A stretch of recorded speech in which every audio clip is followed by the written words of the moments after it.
Welcome back to this section where we hear from the stars themselves as they interact with their fans.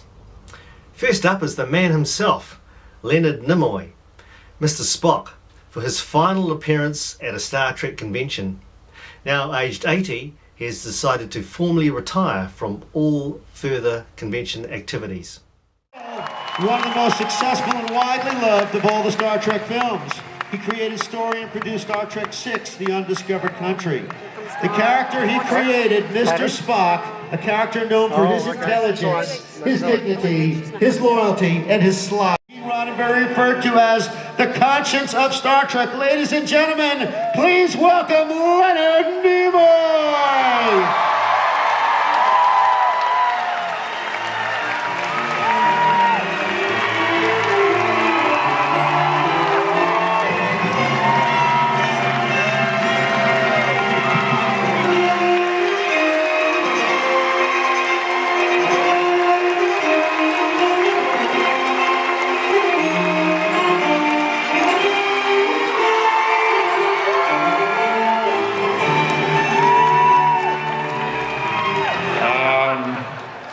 The man who is the Vice President of Artists and Repertoire at Atlantic Records and brought Bruno Mars to the label is my stepson, Aaron Bay Shuck. And his mother is my wife, Susan Bay, and his father is John Shuck, who portrayed the Klingon ambassador in Star Trek 4 and 5. So it's a family affair. That's how I got involved with Bruno Mars. They asked me if I would do a cameo. And the next thing I knew, I was in the whole damn thing. So, anyway, I really enjoyed doing it, and I hope you enjoyed seeing it. Thank you.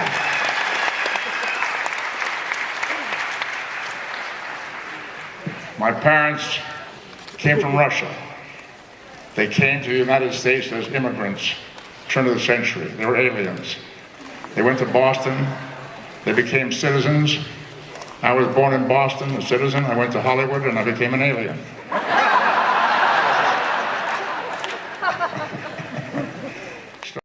Until I was about 17 years old, when I began to work in adult theater for the first time. That theater had a very beautiful embroidered curtain.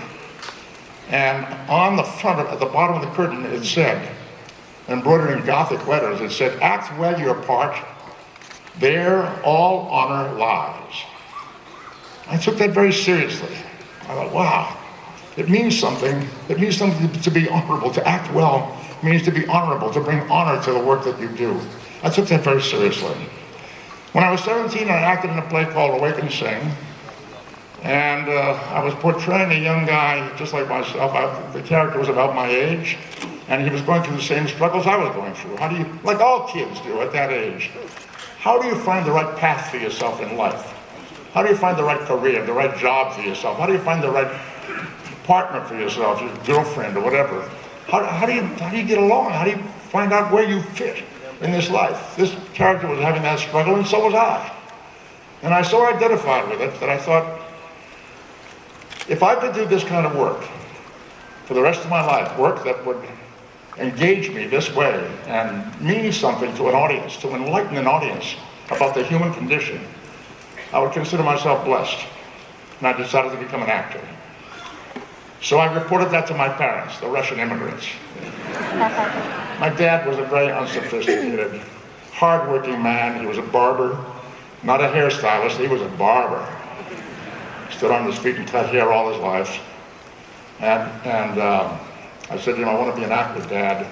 He gave me the only advice he ever gave me. He said, "You'll be hanging around with gypsies and vagabonds." I thought that sounded kind of interesting to me. And then he said, "You better learn to play the accordion. So you can always make a living with an accordion." And I didn't take that advice, but for several years after that, the jobs that I took playing the accordion would have been a step up. The last movie that "May the Lord bless you and keep you. May the Lord cause his countenance to shine upon you. May the Lord turn his graciousness unto you and grant you peace." And it's said in Hebrew in this particular service, and it's done by a group of men who get up on the stage in front of the congregation like I am now, and they chanted. This group, this was a very orthodox, very traditional synagogue that we went to, and these guys were passionate, they were ecstatic, and it was like a revival meeting. And they got their heads covered with their prayer shawls, and they're shouting this thing, and my dad says to me, "Don't look." Well, I was about 8 years old, and I snuck a peek. And I'll give you an idea here's me demonstrating what I saw. Let's see if we can get it up there. That's it, yeah. So that's me, but that's generally what I was looking at when I snuck this peek. And they're shouting this prayer, and it's passionate, and it's chilling. And they're doing this with both hands like that. I had no idea what was going on, but it was so theatrical. And I started working with my hands. I tried to get that gesture down. I practiced it for years. Diligent practice and self-denial, till I could do it anytime, any place. I never knew that it would come in handy someday.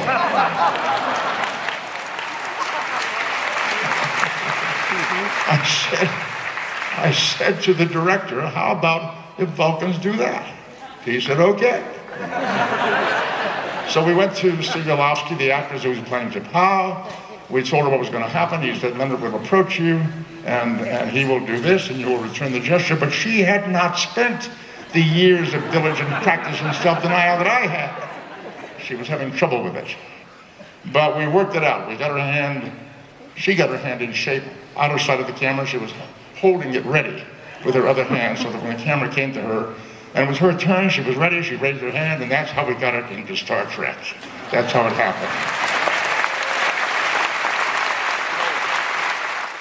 The opportunities I've been given, my family, all of us. I thank you so much. May you all live long and prosper.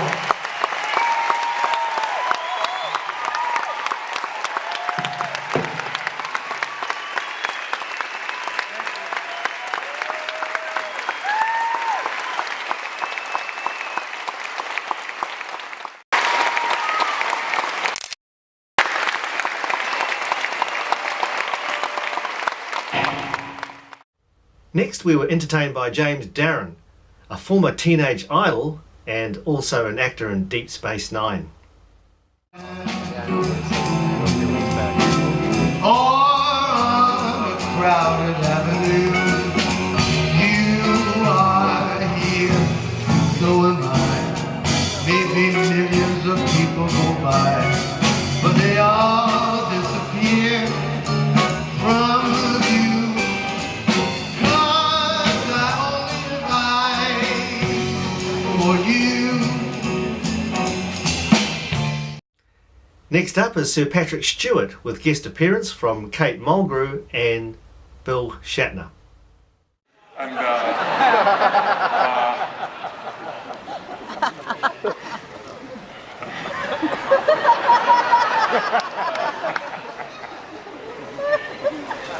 do you embarrass yourselves as much as I do?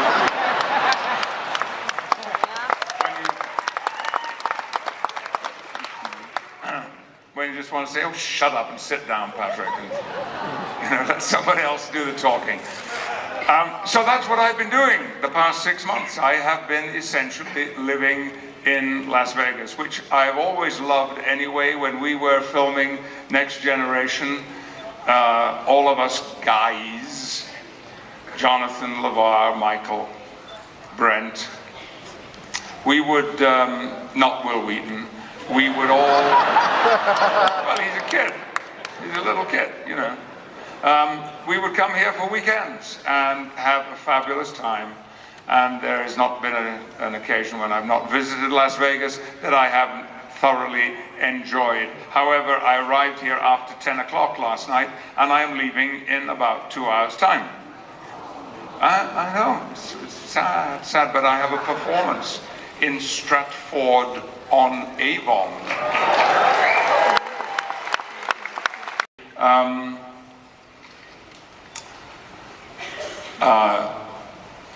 You love your job, and that means you've never done a day's work in your life. I'd never heard that before, but it struck me as being very true. Well, yes, we in my business, we play.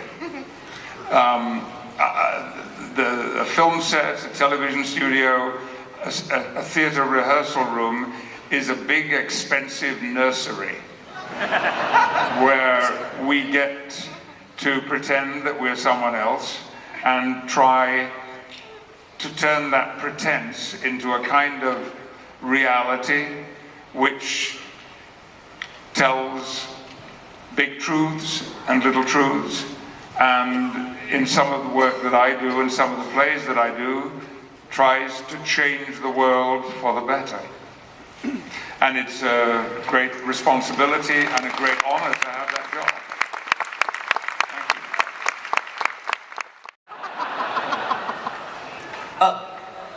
you. Was that a question? Of a sort. What? How are you, sir? I'm very well, thank you.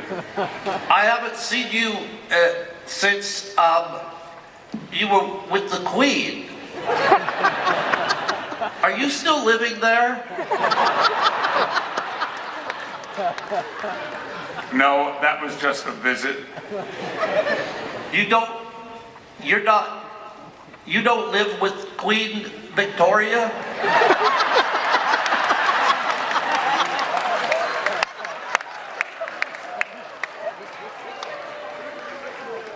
I've got drunk at the Queen Victoria.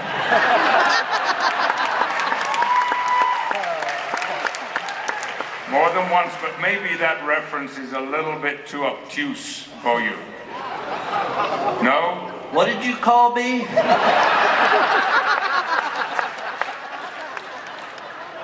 All right. Wait, I want to ask one last thing, sir, because I don't want to interrupt you.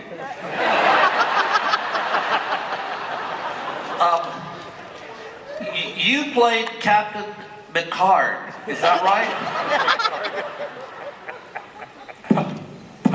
Picard. Picard. Jean-Luc Picard.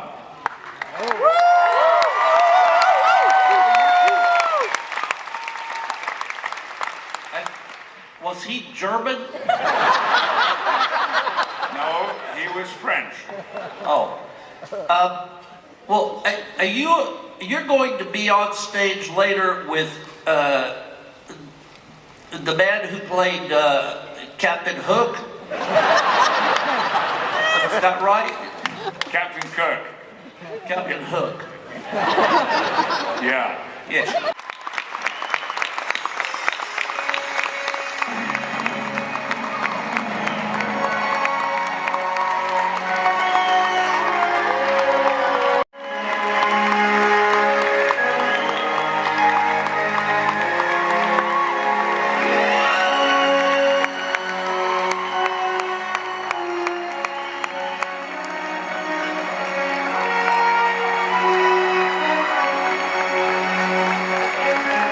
Boy, that rear end felt so good. And I was thoroughly enjoying it until I realized. Hey, Actually, you were totally unaware my hand was on your ass. What did you say? I've sort of suspected that you have a little overdeveloped sense of responsibility, and so do I. In some areas, not in all, I have been irresponsible in my life. But you see, this show that we're all connected to changed me in that respect. Me too. I didn't think It gave you a deeper sense of responsibility? Gave me a deeper voice.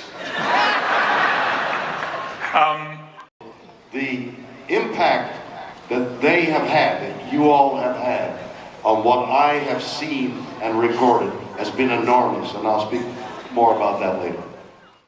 Combine the talents with George Takei, John Cho, and Garrett Wang, and you get great entertainment. Oh yeah. And now I'm going to be saying the yummy John Cho from now on.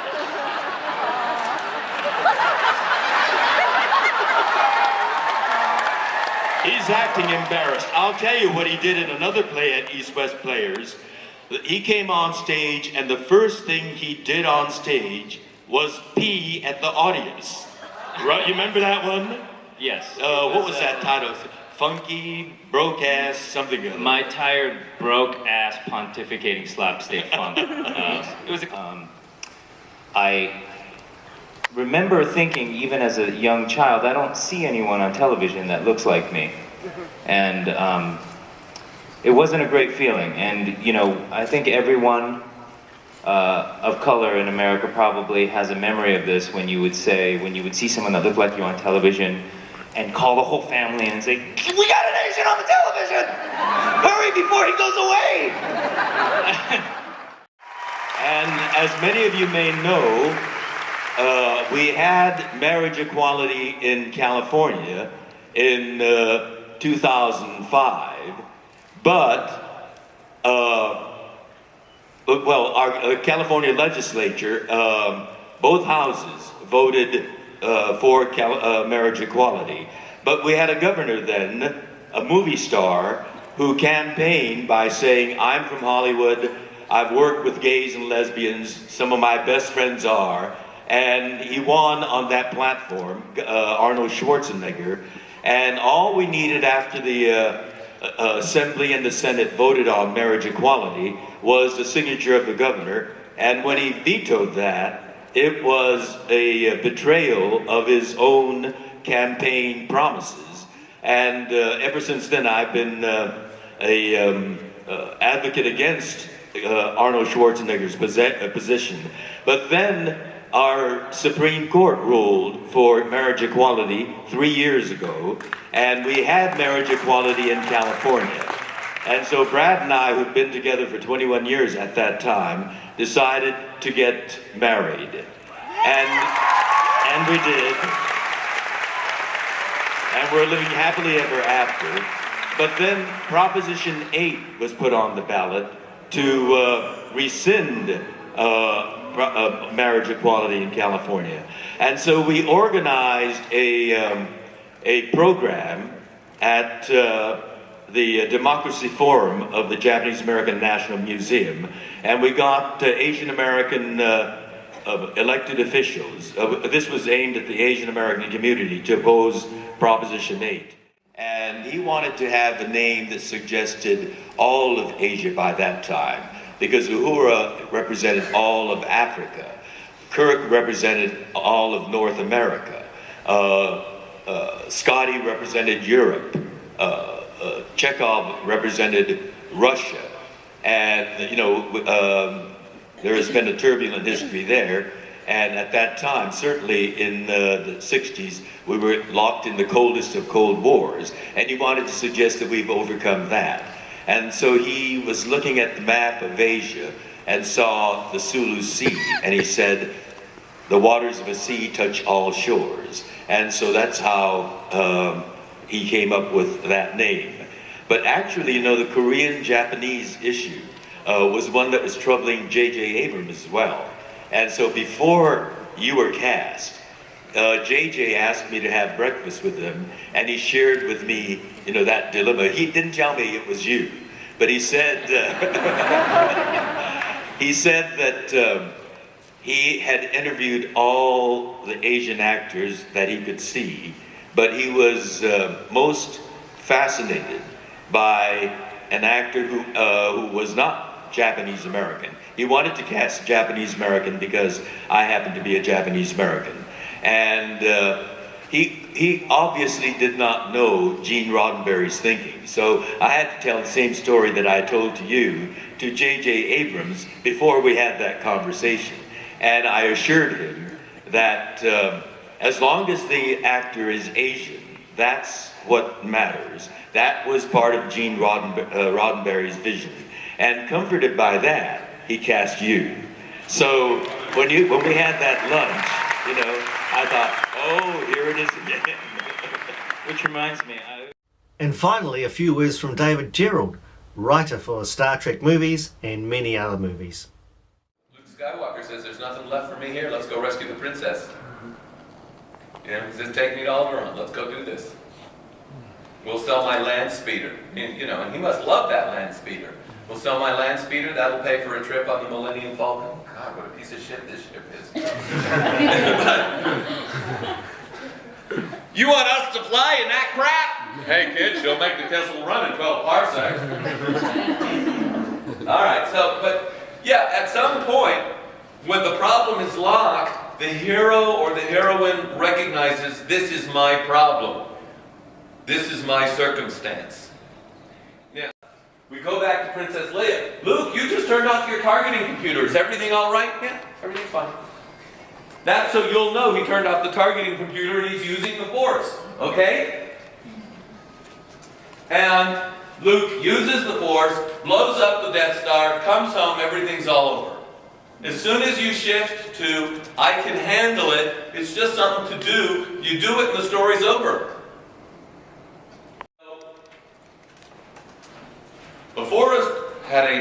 The winter forest had a magic and mysterious feeling. No. But you write down a list of all the words that suggest magic and mysterious. So you might write sparkling and moonlit and twisted for the trees. And what was it that someone suggested? Okay, anyway. And